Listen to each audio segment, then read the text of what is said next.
How to fix account action required problem. So click on account action required.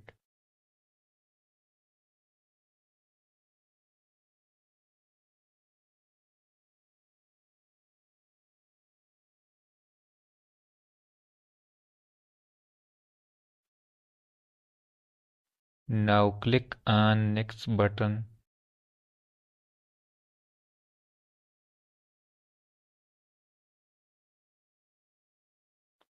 Now click on forgot password.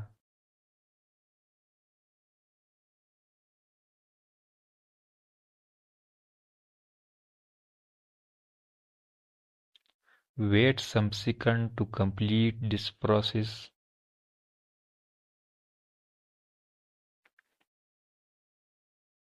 Now click on continue button. Thanks for watching.